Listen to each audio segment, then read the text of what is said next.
Story number 1. The Curse of the Fitzgerald. Lake Superior has always been a place of legends. Its vast, cold expanse holds stories of shipwrecks, ghosts, and unexplainable phenomena whispered among sailors and locals alike. Of all the tragedies that have unfolded on its waters, none are as infamous as the sinking of the SS Edmund Fitzgerald. The massive freighter went down in a violent storm in 1975, taking all 29 crew members to a watery grave. Over the years, countless attempts have been made to explore its wreckage, but the lake guards its secrets fiercely. It was a place you didn't disturb, but we did. There were 4 of us: me, my best friend Jeff, his sister Carly, and our mutual friend Marcus. We weren't professional divers, but we were experienced, and the idea of exploring one of the Great Lakes' most legendary wrecks was too tempting to resist. Jeff had a thing for maritime history, and when he showed us the coordinates he'd obtained, allegedly the exact location of the Fitzgerald, we couldn't say no. It was reckless, dangerous, and probably illegal, but it was an adventure we couldn't pass up. The day we set out, the lake was calm, the sky a pale blue that stretched endlessly above us. We rented a small boat under the pretense of a fishing trip and loaded it with our gear, the excitement palpable as we sped out toward the coordinates. The water glittered in the sunlight, and for a moment, it was easy to forget the stories, the warnings. But as we approached the site, the mood shifted. The air grew colder, the waves more restless. It was subtle, but it felt as though the lake was watching us. We anchored above the site, and Jeff gave a short, excited speech about the significance of what we were about to do. "We're not just diving," he said, his eyes bright with anticipation. "We're uncovering history." Carly and Marcus laughed nervously, but I couldn't shake the unease that had settled in my gut. Still, I nodded along, donning my gear and following the others into the water. The descent was eerie. The sunlight filtered through the depths, growing dimmer with each meter we sank. The water was icy, even in our wetsuits, and the pressure pressed against my chest like a physical weight. Then, it came into view. The Fitzgerald loomed out of the darkness like a ghost, its massive hull resting silently on the lakebed. It was both awe-inspiring and unsettling, its once proud form now a monument to tragedy. We swam closer, our flashlights cutting through the murky water. The ship was remarkably intact, its rusted frame a testament to the years it had spent beneath the waves.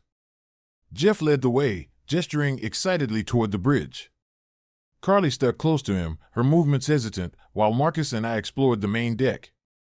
The silence was oppressive, broken only by the sound of our breathing and the occasional creak of the ship as it settled.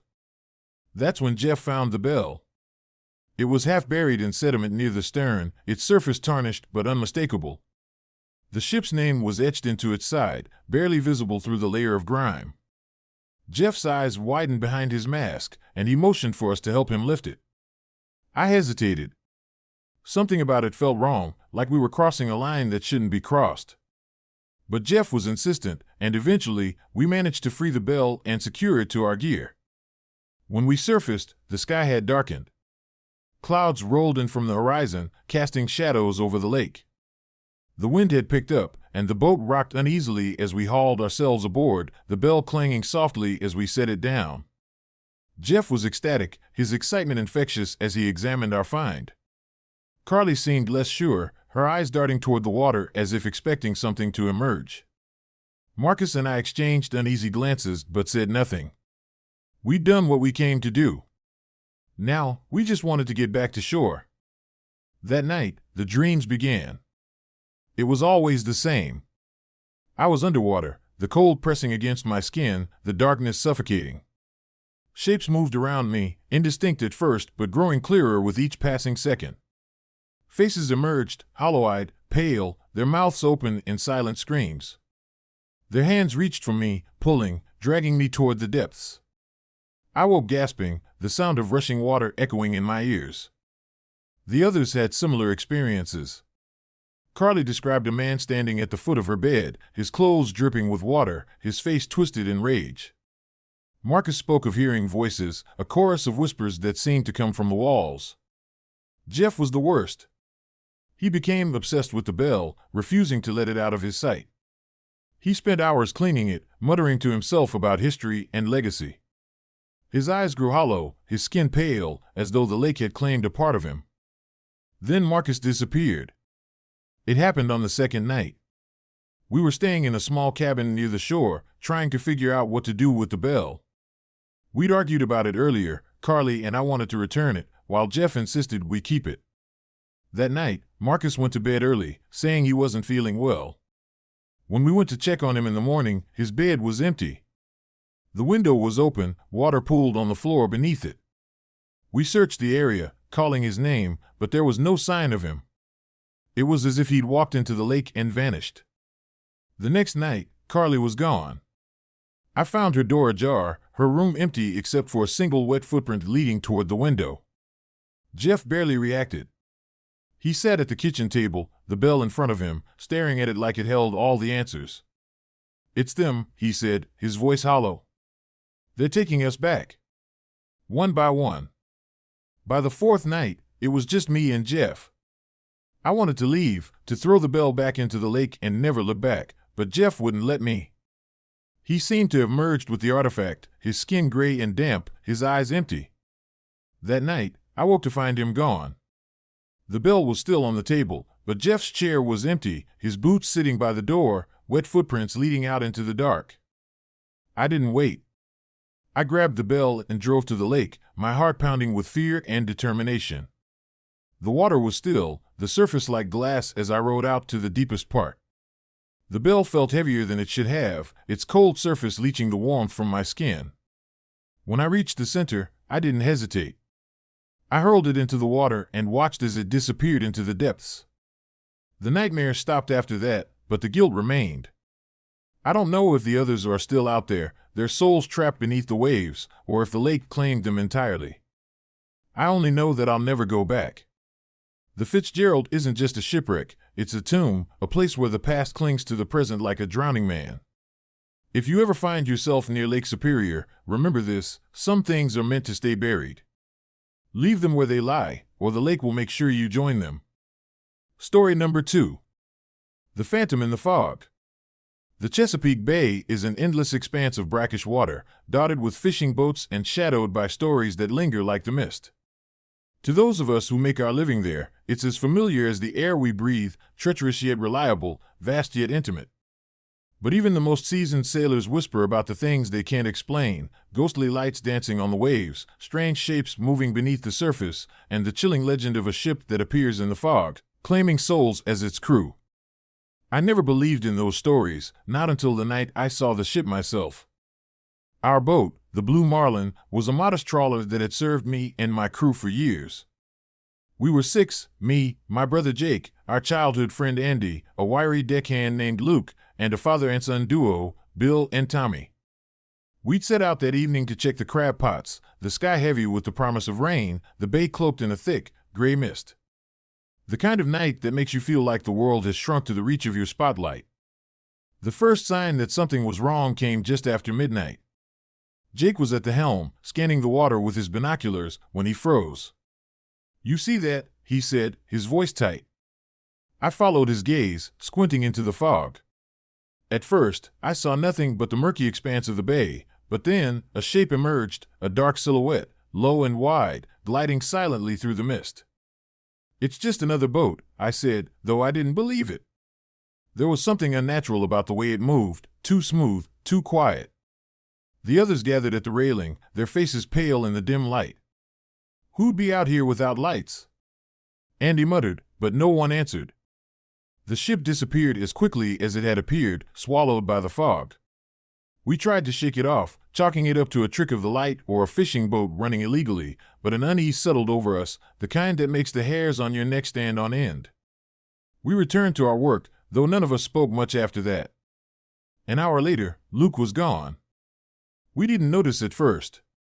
He'd been working near the stern, hauling in the pots, and we thought he'd gone below deck. But when I called for him, there was no answer. His tools were lying where he'd left them, the line still coiled in a neat pile. "Maybe he fell overboard," Bill said, though his voice shook. But there was no splash, no cry for help, just the endless lapping of the water against the hull. We searched the bay, our spotlights cutting through the fog, but there was no sign of him. "He wouldn't just vanish," Jake said, his jaw tight. "People don't just vanish." but as the words left his mouth, we heard it, a low, mournful horn, echoing through the mist. The sound was distant, yet it seemed to vibrate in our bones.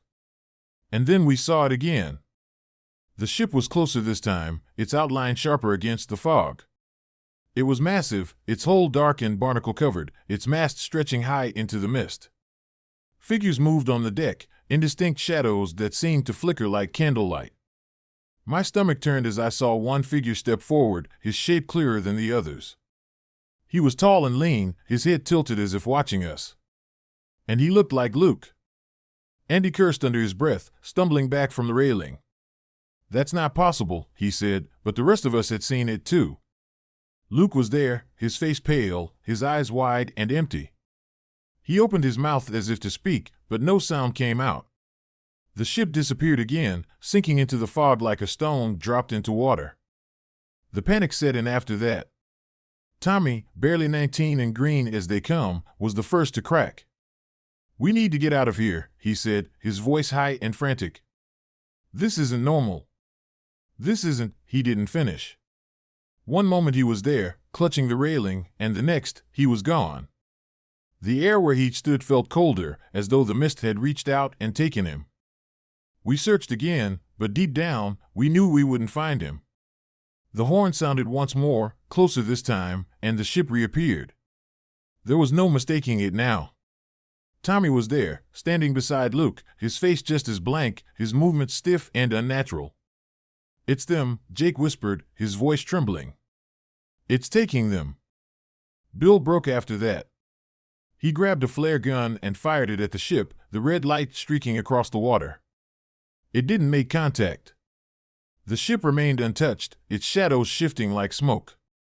The figures on the deck turned toward us, their empty faces seeming to mock our desperation. One by one, they vanished. First Bill, then Andy. Each time, the ship returned, its crew growing larger, its horn echoing through the mist like a death knell. By dawn, it was just me and Jake, the blue marlins drifting aimlessly in the fog. We didn't speak, didn't move, just sat side by side, waiting for the inevitable. When the horn sounded again, Jake stood, his face pale but resolute. "I won't let it take us both," he said. "Get to the helm. Start the engine." I wanted to argue, to beg him not to do it, but the look in his eyes stopped me. He stepped toward the railing, his movements slow and deliberate. "Take care of yourself, brother," he said, and then he was gone. The ship appeared one last time, its deck crowded with faces I knew. Jake was there, standing at the bow, his hand raised in a mock salute. The horn sounded again, louder than ever, and then the ship vanished, taking the fog with it. The bay was silent, the water calm, as though nothing had happened. I returned to shore alone, the blue marlin battered and empty. I told the authorities what had happened, but they didn't believe me. They said it was a storm, that my crew had been lost to the elements. But I know the truth. The ship is real. It's out there, hiding in the mist, waiting for the next group of fools who dare to venture too far. If you ever find yourself on the Chesapeake Bay, and you hear a horn echoing through the fog, turn back. Because once the Kalish has seen you, it won't stop until it's taken what it's owed. Story number 3. The Shipwreck at Cape Hatteras. The summer we spent at Cape Hatteras was supposed to be a break from reality, a chance to escape the noise and chaos of everyday life. My wife, Laura, and I had rented a cozy beach house for 2 weeks, bringing along our 2 sons, 9-year-old Sam and 5-year-old Ethan. We envisioned lazy days on the sand, fishing off the pier, and long evenings watching the sun dip below the horizon. It was supposed to be perfect. The house was charming in its withered way, perched on the edge of the dunes, with the vast expanse of the Atlantic stretching out beyond. From the moment we arrived, Ethan was captivated by the sea. He spent hours running up and down the beach, chasing seagulls and collecting shells, his laughter mingling with the sound of the waves. Sam was more reserved, content to sit with a book or build elaborate sandcastles near the water's edge. For the first few days, everything was as idyllic as we'd hoped. Then we found the ship. It appeared out of nowhere one morning, a dark silhouette against the bright blue sky. Laura noticed it first, pointing out the window as we sat eating breakfast. "What's that?" she asked, frowning. I followed her gaze and saw it, the jagged remains of an old shipwreck, half buried in the sand down the beach. It hadn't been there the day before. Probably uncovered by the tide, I said, though even as I spoke, I felt a shiver run down my spine. Something about it seemed wrong. Of course, the boys wanted to see it. They begged and pleaded until Laura and I relented, and we walked down the beach as a family. Up close, the ship was even more imposing. Its hull was splintered and blackened, the wood warped and cracked by decades of exposure. Rusted chains hung limply from the sides, and the faint smell of salt and decay lingered in the air. Ethan was fascinated, running his small hands over the rough wood. "It's like a pirate ship," he exclaimed, his eyes wide with excitement. Sam, on the other hand, stayed back. "It's creepy," he muttered, kicking at the sand. Laura agreed, urging Ethan to keep his distance. But Ethan wouldn't listen. "They say it's okay," he said, glancing over his shoulder at the empty beach. "Who's they?" I asked, my heart skipping a beat. Ethan just smiled. "My new friends." We laughed it off at first, chalking it up to a child's overactive imagination. Ethan had always been a bit of a dreamer, spinning stories about invisible friends and magical adventures. But over the next few days, his behavior became strange. He spent more and more time near the ship, talking to people who weren't there. When we asked who he was talking to, he'd reply, "The kids from the boat. They want to play." At night, I'd hear him whispering in his room, his voice soft and urgent. When I asked what he was doing, he'd smile and say, "They're telling me about their home. It's in the ocean." Laura grew worried, insisting we keep him away from the ship. But even when we kept him close, Ethan's behavior continued to escalate. He became quiet, withdrawn, his once bright eyes shadowed with something I couldn't name. He stopped eating, picking at his food and staring out the window at the shipwreck. At night, he began sleepwalking, always heading toward the beach. We'd find him standing at the edge of the dunes, staring at the dark water, his small hands outstretched. One evening, I decided to confront him. "Ethan," I said, kneeling in front of him, "who are these friends you keep talking about?" He tilted his head, his expression unnervingly calm. "They were on the ship when it sank," he said. "They've been waiting for someone to play with. They want me to go with them." A chill ran through me. "Go where?" I asked, my voice shaking. Ethan smiled, a strange, distant smile that didn't belong on his face. "To their home," he said simply. "Under the water." That night, I couldn't sleep. I sat on the porch, staring at the wreck illuminated by the moonlight, a dark silhouette against the glittering waves. Something about it felt alive, as though it were watching me, waiting. The air grew colder, and I heard the faint sound of laughter, childlike, high-pitched, carried on the wind. I rushed back inside, bolting the door behind me. The final night was the worst.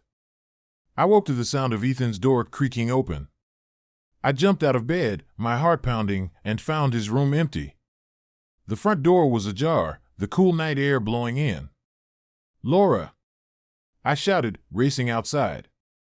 She followed me, and we ran down the beach, the cold sand stinging our bare feet. Ethan was standing at the edge of the water, his small figure illuminated by the moonlight. Around him were shapes, vague, translucent forms that flickered like candlelight. Children. Dozens of them, their faces pale and drawn, their eyes hollow. They surrounded Ethan, their voices blending into a haunting, melodic whisper. "Ethan!" Laura screamed, but he didn't respond. He stepped into the water, the waves lapping at his ankles. The ghostly children followed, their hands outstretched, their smiles wide and unnatural. I sprinted toward him, grabbing his arm and pulling him back. His skin was ice cold, his eyes unfocused. The children stopped, their forms wavering like smoke. One of them, a girl with long, tangled hair, pointed at me. Her mouth opened, but no sound came out. Then they were gone, fading into the waves as if they'd never been there. We left Cape Hatteras the next morning. Ethan doesn't talk about what happened, and we don't press him. But he's different now, quieter, older in a way that's hard to describe. Sometimes, I catch him staring at the ocean, his expression distant, as though he's listening to something I can't hear. And at night, I dream of the shipwreck, of the hollow-eyed children standing in the water, their hands reaching out. The ship is still there, waiting for its next visitor. If you ever find yourself on the beaches of Cape Hatteras and see its dark silhouette against the sand, turn away. Don't go near it, and don't let your children near it. Because the ship isn't just a relic of the past, it's a doorway. And once it calls to you, it doesn't let go. Story number 4. The Vanishing Voyage. The Gulf of Mexico has always been a place of mystery. Its endless expanse of water, calm one moment and storm-tossed the next, seems to hold secrets beneath its surface. I'd grown up hearing stories, legends of ghost ships, phantom lights, and sailors who vanished without a trace. But none of those tales prepared me for the nightmare that would unfold when the cruise ship Ocean Star was found. The Ocean Star had been a luxury liner, the pride of the Gulf's tourist industry. In 1995, it set sail from Galveston, Texas, bound for the Caribbean with 378 passengers and crew on board. It was a routine voyage, the kind they'd made countless times before. But 3 days into the trip, the ship vanished. No distress signal, no trace of wreckage, just gone, as if the ocean had swallowed it whole. It became one of the greatest maritime mysteries of our time, a cautionary tale whispered among sailors and conspiracy theorists. Then, 27 years later, it came back. I was part of the investigation team sent to examine the ship when it was discovered drifting in international waters, far from its intended route. I was a maritime historian by trade, specializing in shipwrecks, and the chance to see the Ocean Star was both thrilling and unnerving. The Coast Guard who found her described a ghostly sight, the ship floating silently in the mist, its once bright exterior dulled by years of salt and sun, the name Ocean Star barely visible beneath layers of grime. But it was intact. No visible damage, no sign of a storm or collision. Just a ship, waiting. We boarded her on a gray morning, the sea unusually calm. As we climbed onto the deck, the silence was the first thing I noticed. Ships always have a hum of life, even when empty, the creak of wood, the groan of metal, the slap of waves against the hull.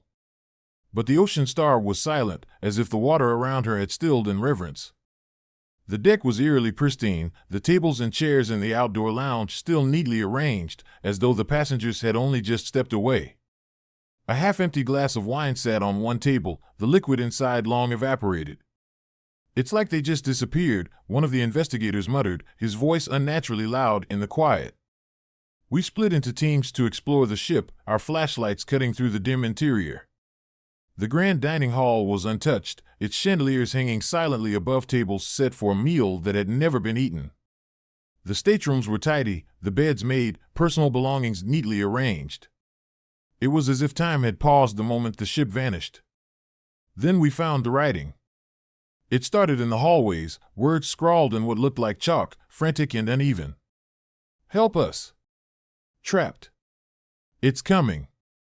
The farther we went, the worse it got. In the ballroom, the mirrors were covered in smudged handprints, the glass etched with desperate pleas, "Don't look at it. Don't let it see you." In the nursery, tiny handprints dotted the walls, accompanied by childish scrawls, "Play with us." Where are we? In the lower decks, the writing grew darker, both in content and medium. The chalk gave way to scratches in the walls, deep gouges that spelled out horrific phrases, "We're still here. The darkness eats everything. No way out." My stomach turned as I ran my fingers over one message carved into a steel door, "Time is broken." The engine room was the worst. It was clear no one had been in there for decades, dust coated every surface, and the air was thick and stale. But on the walls, written in what looked like blood, were the final messages of the crew, "It knows we're here. We've been here forever." And one chilling phrase repeated over and over, "The loop will never end." I'll admit, by then, I wanted to leave. The ship felt wrong, as if it were alive, watching us. The air was heavy, the shadows too deep, and every step echoed unnaturally. But the others insisted on going deeper, and I couldn't abandon them. That's when we found the tapes. In the captain's quarters, tucked away in a locked cabinet, were a series of old VHS tapes. The labels were cryptic: Day 1, Day 14, Day 478. We played the first tape on an old TV we found in the lounge, the static resolving into grainy footage of the Ocean Star's bridge. At first, everything seemed normal, the crew going about their duties, the captain giving orders. Then the footage flickered, and the tone shifted. The crew began to panic. One by one, they spoke of seeing things, shadows moving where there shouldn't be, faces in the portholes. The captain tried to maintain order, but the fear was palpable. The tape ended with a single phrase whispered into the microphone, "It's watching." We played another tape. This one was worse. The crew looked haggard, their eyes sunken, their movements frantic. They spoke of time repeating, days blending into each other. "We've been here for years," one man sobbed, though the date on the tape suggested only weeks had passed. The final frame showed the bridge empty, the camera tilted as though it had fallen. A low, guttural noise echoed before the screen went black. We didn't watch any more tapes. As we prepared to leave, the ship began to creak, a deep, resonant sound that reverberated through the hull. The lights, which had been dead when we arrived, flickered to life, casting the corridors in a sickly yellow glow. And then we heard it, a low, rhythmic pounding, like footsteps coming from the deck above. We ran. The corridors seemed to stretch endlessly, the layout of the ship twisting and changing as we moved. The walls pulsed, the writing glowing faintly as if alive. I heard voices whispering my name, felt unseen hands brushing against my skin. By the time we reached the deck, the fog had thickened, swallowing the horizon. The ship groaned, tilting slightly, as though something massive was shifting beneath it. We barely made it back to our boat, our breath ragged, our minds racing. As we pulled away, the Ocean Star loomed in the mist, its silhouette dark and foreboding. And then, just as suddenly as it had appeared, it was gone. The tapes were confiscated, the official report buried. They called it a hoax, a mass hallucination brought on by stress and exhaustion. But I know what I saw. The Ocean Star wasn't just lost, it was taken. It slipped into a crack in time, a place where reality breaks and the past loops endlessly. The passengers and crew are still there, trapped in a hell we can't comprehend, their pleas etched into the walls of their prison. If you ever see a ship drifting in the fog, don't go near it. Don't board it. Because some things are meant to stay lost. And if you disturb them, they might take you too. Story number 5. The Catch of the Dead. The Outer Banks have always been a place where stories linger like the mist on the water. Tales of shipwrecks, ghostly lights, and unexplained disappearances are woven into the history of this stretch of the Atlantic. Growing up in North Carolina, I'd heard them all, but none of them ever seemed real. That changed the summer I went fishing with my friends. It was supposed to be a weekend of sun and sea. 4 of us, me, Jake, his girlfriend Emily, and our buddy Chris, rented a boat out of Hatteras. Jake was the kind of guy who made everything seem like an adventure, always grinning, always confident. Emily was his counterbalance, more practical but just as adventurous. Chris and I had been friends since middle school, bonded over a shared love of bad horror movies and cheap beer. We weren't expert anglers, but the idea of spending a weekend on the open water was too good to pass up. The weather was perfect when we set out, the kind of blue sky day that made you forget about the rest of the world. We spent the morning casting lines and laughing, the boat gently rocking as the waves lapped against its hull. By midday, we were anchored about 10 miles offshore, sipping cold drinks and swapping tall tales about the Outer Banks' haunted reputation. That's when we saw it. The boat was small, barely more than a skiff, its paint faded and peeling. It drifted toward us on the current, bobbing lifelessly in the water. At first, we thought it was abandoned, another relic of the countless storms that had battered the coast over the years. But as it drew closer, I felt a chill creep over me. Something about it felt wrong. Jake, ever the adventurer, was the first to climb aboard. "Nothing but an empty shell," he called out, his voice echoing across the water. "Wait, there's something here." Emily and I exchanged uneasy glances as he ducked into the tiny cabin. Moments later, he emerged holding a battered leather-bound book. "It's a journal," he said, grinning as he waved it at us. "Looks like someone left us a story." Back on our boat, Jake opened the journal, its pages yellowed and warped by water. The handwriting was spidery and uneven, scrawled across the pages in frantic loops. At first, it seemed harmless, a record of a fishing trip much like ours, full of mundane details about the weather and the catch. But as Jake read on, the entries grew darker. The fog came in fast. We couldn't see more than a few feet in any direction. Then we heard it, a sound like a low moan, coming from somewhere out in the mist. We thought it was the wind at first, but it kept getting closer. Something's wrong. The fish aren't biting, and the water feels too still. Charlie swears he saw something under the boat, a shape moving just beneath the surface. They're coming for us. We should have left when we had the chance. I can hear them now, their voices calling my name. God help us, we shouldn't have taken it.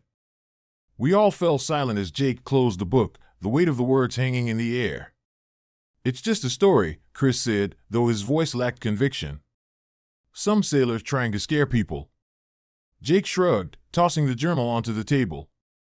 Maybe, but it's a good one. That night, the fog rolled in.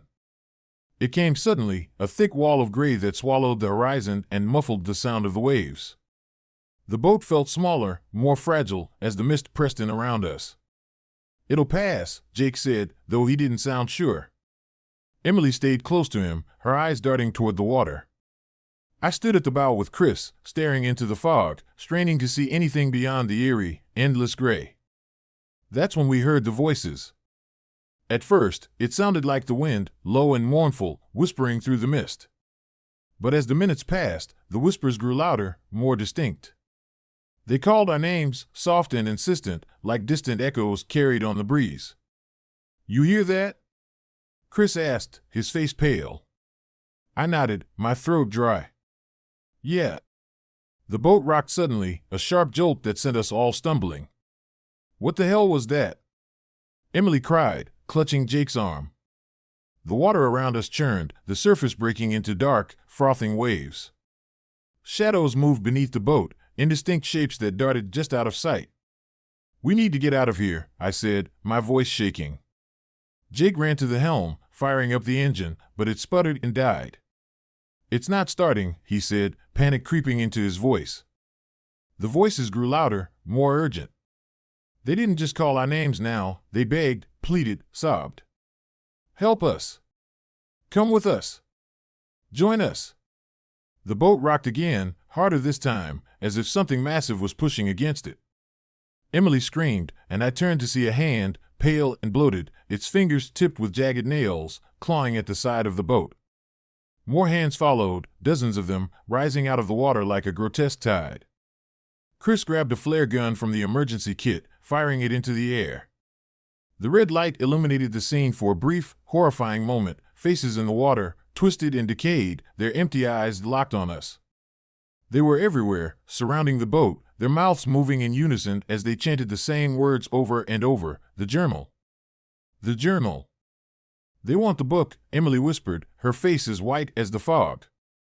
Jake didn't hesitate. He grabbed the journal from the table and hurled it overboard. For a moment, nothing happened. The voices stopped, the hands withdrew, and the water stilled. Then the journal sank, and all hell broke loose. The boat pitched violently, throwing us to the deck as waves crashed over the sides. The fog thickened, suffocating, as the voices rose to a deafening roar. I crawled to the edge, clutching the railing, and saw them, figures climbing onto the boat, their bodies dripping with water, their faces frozen in expressions of rage and despair. One of them grabbed Chris, its fingers digging into his arm. He screamed, struggling, but it pulled him over the side and into the water. I reached for him, but it was too late. He was gone. The boat began to sink, the water rushing in faster than we could bail it out. Jake and Emily clung to each other, their eyes wide with terror. We have to jump, I said, my voice barely audible over the chaos. They nodded, and together we leapt into the water, the cold stealing the breath from my lungs. I don't remember how we made it back to shore. The next thing I knew, we were lying on the sand, coughing up seawater, the wreckage of our boat scattered around us. Chris was gone, and so was the journal. The Coast Guard found nothing, no bodies, no wreckage beyond our ruined boat. They said it was a freak accident, a sudden storm. But I know the truth. The journal wasn't just a story. It was a curse, a trap set by the dead to lure the living into their world. If you ever find yourself on the Outer Banks and you see a boat drifting in the mist, don't go near it. Don't climb aboard. And if you find a journal, for the love of God, leave it where it lies. Because some things are meant to stay forgotten. Story number 6. The Abyss Below. The SS Eastland was a tragedy that haunted Lake Michigan. More than 800 lives were lost when it capsized in 1915, the ship tipping onto its side in the Chicago River before it even left the dock. Over the years, divers and historians have explored its remains, unearthing artifacts and stories of the ill-fated voyage. But for all the research and speculation, there were whispers, rumors of something darker beneath the surface, something the water didn't want us to find. I'd heard those rumors all my life. As a professional diver, I'd explored countless wrecks in the Great Lakes, each one a graveyard of history and human ambition. The Eastland was different. It wasn't just the magnitude of the disaster, it was the feeling the name invoked, a cold dread, like the ship carried a curse that had never lifted. I'd avoided it for years, but curiosity, or maybe arrogance, finally got the better of me. The day I set out was crisp and clear, the kind of summer morning that makes Lake Michigan look inviting, almost serene. I chartered a small boat, the Blue Gull, with enough supplies and equipment for a solo dive. The plan was simple: spend a few hours exploring the wreck, document my findings, and get out before the afternoon winds kicked up. I'd done this 100 times before, and yet, as I motored out toward the coordinates, I couldn't shake the unease creeping up my spine. The water grew darker as I approached the site, the sunlight fading into a greenish haze. The Eastland lay in about 40 feet of water, tilted on its side like a massive, slumbering beast. As I suited up and prepared to descend, I told myself it was just another dive. But when I hit the water, that unease turned into something sharper, something primal. The lake felt different here, heavier, as if the water itself was watching me. The descent was smooth at first. The wreck loomed out of the gloom, its once proud hull covered in algae and silt, the windows of the upper deck gaping like empty eyes. I swam closer, my flashlight cutting through the murk, and began my survey. The ship was remarkably intact, a ghostly time capsule frozen at the moment of its demise. Plates and cups lay scattered in the dining hall, chairs bolted to the floor as if waiting for passengers who would never return. The silence was absolute, broken only by the rhythmic hiss of my breathing. I'd been diving for about 20 minutes when I saw it. At first, I thought it was a trick of the light.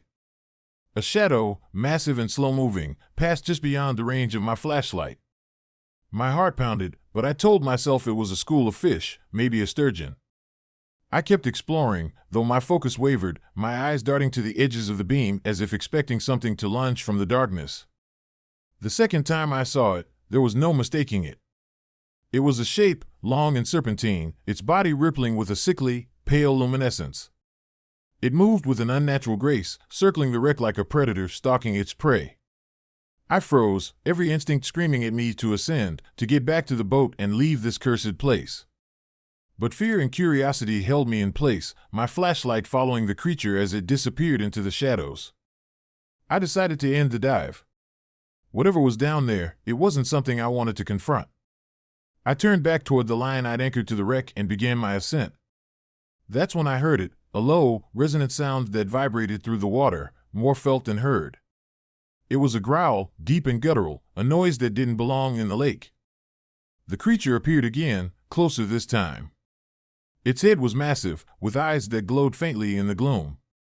Its skin was mottled and slimy, the texture of something ancient and wrong. It moved toward me with terrifying speed, its body undulating like a snake through the water. I kicked hard, propelling myself upward, my heart hammering as I clutched the line. The growl grew louder, filling my head, drowning out the sound of my breathing. When I broke the surface, the world was silent. The Blue Gull was gone. I treaded water, gasping for air, my eyes scanning the horizon. There was no sign of the boat, no sign of anything, just a vast, empty lake stretching in every direction. The sky had grown darker, the clouds heavy and gray, as if a storm were gathering. Panic set in as I shouted for help, my voice swallowed by the water. Then I heard it. The growl, rising from the depths, followed by a sound that froze my blood, a scream. It was faint, distant, but unmistakable, a human scream, filled with terror. I turned toward the wreck, and that's when I saw them. Figures. Pale and indistinct, rising from the water like wraiths. They were human in shape but wrong, their movements jerky and unnatural. Their faces were blurred, their mouths open in silent cries. They reached for me, their hands clawing at the air, their eyes empty and staring. I swam. I didn't know where I was going, but I swam with everything I had, my arms and legs burning as I fought against the pull of the water. The growl followed me, growing louder, more insistent. The figures kept pace, their forms flickering like shadows, always just out of reach. I don't know how long I swam. Hours, maybe. The sun dipped below the horizon, and the lake turned black, the water blending with the sky. My strength began to fade, my limbs heavy, my lungs burning. Just as I thought I couldn't go on, I saw a light, a faint, flickering glow in the distance. It was another boat, a small fishing vessel. The captain, an older man with weathered features, hauled me aboard, his expression a mix of relief and suspicion. "What the hell were you doing out here?" he asked. I couldn't answer. I collapsed onto the deck, gasping for air, the growl still echoing in my ears. I told my story later, but no one believed me. They said I must have panicked, hallucinated, that the stress of the dive had gotten to me. The blue gull was never found. The official report called it a freak accident, the kind of thing that happens on the lake. But I know the truth. The creature is real. It's been down there for centuries, hiding in the shadows, waiting. The Eastland wasn't an accident, it was a sacrifice, a feeding. And it's still hungry. If you ever find yourself on Lake Michigan, stay away from the wreck of the Eastland. Don't dive there. Don't tempt fate.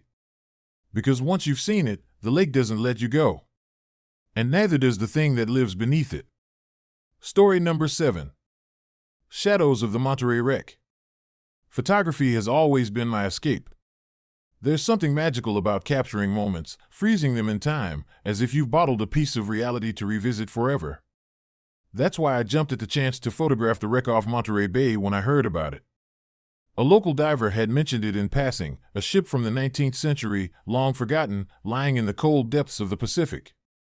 For an artist like me, it was irresistible. I rented a boat and diving gear from a local outfit and set out on a crisp October morning. The water was calm, the sky a brilliant blue, and the air carried that briny tang unique to the California coast. The boat captain, an older man named Ray, was quiet during the ride out. When I mentioned the wreck, his expression darkened. "Been down there a long time," he said, squinting at the horizon. "Folks used to say it was cursed. The Sea Widow, they called her. Went down in a storm, took her captain and crew with her. Some say he's still there, waiting." I laughed it off, chalking his words up to sailor superstition. The wreck was art, history, nothing more. When we reached the coordinates, I double-checked my equipment, strapped on my camera, and dove into the water. The descent was beautiful and eerie all at once. Light filtered through the surface, casting rippling patterns across the seafloor. Schools of fish darted past, their scales shimmering like liquid silver. As I approached the wreck, my flashlight revealed its form, a skeletal structure, worn and weathered, draped in seaweed and barnacles. It was haunting, a relic of another time. I began to photograph it, framing shots of the broken hull, the tangle of ropes and debris. The light played beautifully off the surfaces, creating contrasts that were both stark and surreal. I was lost in the art of it, swimming around the wreck, snapping shot after shot, imagining how these images would look blown up on gallery walls. Then I saw it. At first, I thought it was a trick of the light, a shadow near the stern, darker than the rest, flickering just at the edge of my vision. I turned my flashlight toward it, but there was nothing there. Just the silent, empty water. Shaking off the unease, I finished my dive and returned to the boat, eager to review the photos. That night, in my motel room, I loaded the images onto my laptop. They were stunning, moody, and atmospheric, the kind of work that would draw attention. But as I scrolled through them, my excitement turned to confusion. In the first few shots, everything was as I remembered, the wreck, the light, the texture of the water. But in the later photos, something was off. A shadow appeared in the background, faint at first, barely distinguishable from the darker parts of the wreck. In the next shot, it was closer. And closer. By the final image, it was unmistakable, a human figure, tall and broad-shouldered, standing against the backdrop of the wreck. But that was impossible. I'd been alone. My first instinct was to blame my equipment. Maybe it was a glitch, a flaw in the lens, or a trick of the water. I convinced myself there was a rational explanation, even as unease settled in my chest. I decided to go back the next day for more photos, to prove to myself that it was nothing. The second dive felt different. The water was colder, the light dimmer. The wreck loomed in the distance like a sleeping giant, its jagged edges casting long shadows. I circled it cautiously, my camera ready, my heart pounding. The shadow was there again, just as before, flickering at the edges of my vision. I snapped shot after shot, my unease growing with each click of the shutter. Then, as I rounded the stern, my flashlight caught something that froze me in place. There, standing on the deck, was the figure. It wasn't a shadow this time. It was a man, tall and gaunt, his face pale and weathered, his eyes sunken but piercing. He wore a tattered captain's coat, the buttons tarnished, the fabric heavy with water. His gaze locked onto mine, and for a moment, I couldn't breathe. He raised a hand, pointing toward me, and though the water muffled all sound, I swore I heard a voice, low and guttural, "Leave." I didn't need to be told twice. I kicked hard, propelling myself away from the wreck, my heart hammering in my chest. I didn't stop until I broke the surface, gasping for air, my hands trembling as I hauled myself onto the boat. Ray looked at me, his face grim. "You saw him, didn't you?" he said. I didn't answer. Back at the motel, I reviewed the photos again. This time, the figure wasn't just in the background. He was everywhere, in the windows of the wreck, standing on the deck, reflected in the shattered glass of the captain's quarters. In one shot, he was right behind me, his hand outstretched, his face twisted in a snarl. The images were wrong, distorted, as if the camera had captured something it shouldn't have. Worse, the shadow wasn't confined to the wreck anymore. In the final photo, taken as I surfaced, the figure was standing on the surface of the water, staring directly at the camera. That night, I couldn't sleep. Every sound made me jump, every shadow seemed to move. Around midnight, I heard a knock at the door. It was faint, almost hesitant. I froze, my pulse racing. The knock came again, louder this time.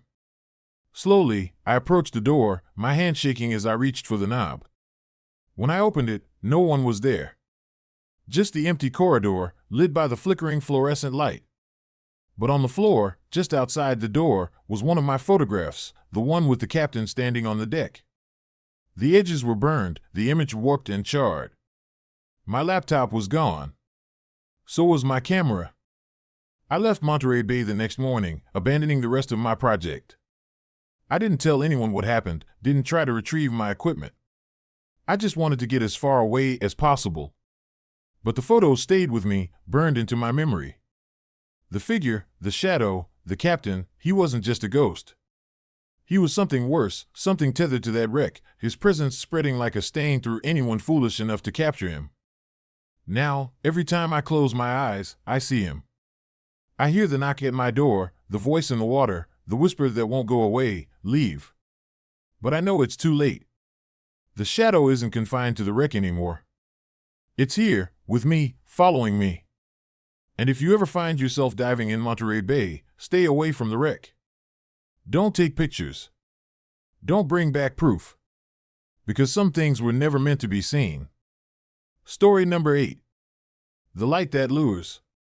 The coastline of Portland, Maine, is no stranger to tragedy. Its rugged cliffs and rocky shores have claimed more ships than anyone can count, the Atlantic waves battering the unlucky into splinters. I grew up hearing the stories, ghost ships, sailors lost to the depths, lights flickering where no lighthouse should be. There were tales to spook children and entertain tourists, or so I thought, until the night the Mistral ran aground. I was part of the Coast Guard response team called in that night. The Mistral was a massive cargo vessel, built to haul everything from machinery to grain across the Atlantic. It was supposed to be heading to Boston, but instead, it had veered miles off course, crashing into the jagged rocks near a stretch of coastline known as Dead Man's Cove. The name wasn't just for show. That stretch of ocean was infamous for wrecks, and the locals swore it was cursed. The call came in just after midnight. A vessel had gone down, and we were the nearest team available. It was a routine assignment on paper: locate survivors, secure the ship, and recover what we could. I'd been on missions like it before, but something about this one felt off from the start. The dispatcher's voice carried an edge of unease, and when I asked about the crew, he paused longer than I liked. "No contact," he said finally. "We're sending you to investigate." The fog was thick when we launched, the kind that wraps around you and deadens sound. Our boat, the Seafarer, cut through the water steadily, its spotlight slicing into the gray. The radio crackled with static, the usual chatter replaced by an unsettling silence. My partner, Davis, sat beside me, his hands gripping the wheel tighter than usual. "You ever hear about Dead Man's Cove?" he asked, his voice low. I nodded. "Yeah. Ghost stories, mostly." Davis shook his head. "My grandfather swore he saw lights out there once. Said they looked like a lighthouse, but there's no beacon on that stretch of coast." As we approached the wreck, the Mistral came into view. It was massive, its dark hull looming out of the fog like a sleeping giant. The ship was tilted at an awkward angle, its bow wedged into the rocks, waves crashing against its sides. The spotlight swept across the deck, revealing a scene of eerie stillness. No movement. No crew. Just the sound of the water and the groaning of the ship's metal frame. We boarded cautiously, climbing a rope ladder that swayed with the motion of the waves. The deck was slick with seawater, the air heavy with the smell of salt and oil. "Hello?" Davis called out, his voice echoing across the empty ship. No response. We moved deeper into the vessel, checking the cabins and cargo hold. Everything was intact, no sign of a struggle, no sign of life. That's when we found the message. It was scrawled on the floor of the bridge, letters smeared in what looked like oil. "Don't follow the light." The words sent a chill down my spine, their meaning as clear as it was cryptic. Davis stared at them, his jaw tight. "What the hell does that mean?" he muttered. I didn't have an answer, but the unease I'd felt since the call grew sharper, like a knife pressing against my ribs. We radioed back to the station, reporting what we'd found, or hadn't found. The dispatcher told us to hold our position until morning, to wait for a salvage crew to arrive. I wanted to argue, to tell him something wasn't right, but protocol was protocol. We settled into wait, the hours dragging as the fog thickened around us. Then the light appeared. It was faint at first, a flicker on the horizon, barely visible through the mist. I thought it was a trick of my eyes, but Davis saw it too. "A lighthouse," he said, squinting. "There's nothing out here," I replied, my voice flat. The light grew brighter, steady and deliberate, cutting through the fog like a beacon. It moved, shifting across the water, as if guiding something or someone. I felt it before I heard it. A weight in the air, heavy and oppressive, like the atmosphere before a storm. Then came the sound, a low, mournful wail that rose and fell, echoing over the waves. It wasn't the sound of the wind or the sea. It was human, and it was close. Davis grabbed my arm, his eyes wide. "We need to go," he said, his voice shaking. But when we turned to head back to the Seafarer, the boat was gone. The spot where it had been was empty, the fog swallowing everything beyond a few feet. Panic surged in my chest. "This isn't possible," I muttered, my mind racing. We anchored it. The light grew closer, its glow casting long shadows across the deck. And then we saw him.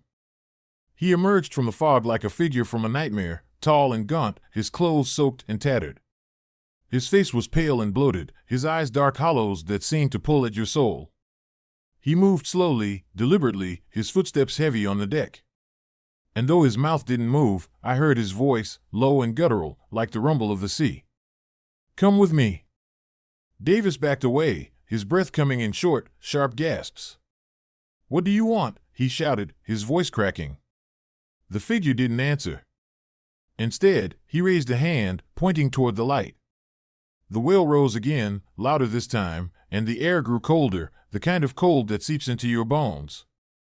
I don't remember running, but somehow we ended up in the cargo hold, barricading ourselves behind a heavy door. The light seeped through the cracks, pulsating like a heartbeat, and the voice followed us, whispering in the darkness. "You shouldn't have come. The light is mine." We stayed there until dawn, the hours stretching into eternity, the whispers never ceasing. When the first rays of sunlight pierced the fog, the light disappeared, and the ship grew silent. A rescue team found us later that morning, our faces pale, our hands shaking. They didn't believe our story. Who would?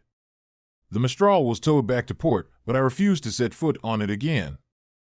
I've tried to forget what happened that night, but the light haunts me. Sometimes, late at night, I see it flickering on the horizon, and I hear the voice calling my name. They say Dead Man's Cove is cursed, that the sailors lost to its waters never truly leave. I believe them now. If you ever find yourself near Portland, Maine, and you see a light where no lighthouse should be, turn away. Don't follow it. Don't listen. Because once it sees you, it doesn't let go. And if you're not careful, you might find yourself on the wrong side of the light, calling out for someone else to take your place. Story number 9. The Final Passengers. The Belle of the Delta was once a grand steamboat, a shining gem of the Mississippi River. In her heyday, she carried the wealthy and glamorous up and down the river, her decks filled with music, laughter, and the hum of paddle wheels cutting through the water. But time had not been kind to her. She was left to rot in a muddy dock for decades, forgotten except for the occasional mention in local lore. That all changed when a group of investors decided to restore the Belle and turn her into a floating restaurant and event venue. It was an ambitious project, and when the grand reopening was announced, it drew crowds from all over Louisiana. People wanted to see the old steamboat reborn, to walk her polished decks and bask in the nostalgia of a bygone era. I was part of the reopening team, hired to manage the night shifts. It wasn't glamorous work, mostly keeping an eye on things, locking up after the staff went home, and dealing with the occasional drunk tourist who lingered too long. But I liked the quiet, the way the rivers seemed to come alive under the moonlight, the water whispering secrets only it knew. The first few weeks passed uneventfully. Business was good, the Belle was a hit, and I enjoyed the routine. But as winter set in, the crowds thinned, and the nights grew colder and quieter. That's when the strange things began to happen. It started with the wet chairs. One night, after the last guests had left, I was doing my usual walkthrough, checking the dining room and bar for any forgotten belongings or spilled drinks. The dining chairs were all neatly arranged, but one stood out. It was damp, the dark wood glistening as if someone had just sat there after climbing out of the river. I checked for leaks, maybe a pipe had burst or condensation had formed, but found nothing. Puzzled, I wiped it down and went about my night. The next evening, it happened again. Another chair, wet to the touch, though the rest of the room was dry. And then another. By the end of the week, it wasn't just the chairs. Wet footprints appeared on the polished floors, leading from the gangway to the dining room, and faint, watery smudges marked the edges of the bar. Each time, I searched the Belle from top to bottom, certain I'd find some prankster or intruder. But I never did. Then came the shadows. It was a particularly cold December night, the kind where the rivers seemed to exhale mist. I was alone in the dining room, checking the locks, when I saw movement out of the corner of my eye. A figure, faint and indistinct, stepped through the gangway door and onto the deck. They wore an old-fashioned coat, the kind you'd see in black and white photos, and a wide-brimmed hat that cast their face in shadow. "We're closed," I called out, walking toward the door. The figure didn't respond. Instead, they turned and disappeared into the dining room. My heart pounded as I followed, flashlight in hand, but the room was empty. No sign of anyone, no sound except for the faint creak of the boat settling in the water. And yet, when I checked the floor, I saw the footprints, wet and unmistakable, leading to a chair at the back of the room. I wasn't the only one who noticed. The staff began whispering about the Belle being haunted, about hearing laughter and music late at night when the boat was supposed to be empty. One server swore she saw a woman in a long dress standing on the upper deck, her hair dripping with water. Another claimed to hear voices coming from the engine room, murmuring in low, desperate tones. It's the river, one of the cooks said, shaking his head. It keeps the dead close. At first, I dismissed it as paranoia, the result of too many ghost stories and long nights. But then I started seeing them. They came on the coldest nights, stepping out of the mist and onto the bell as if boarding for a journey that never ended. They wore clothes from another time, tailcoats and bowler hats, dresses with lace collars and long skirts.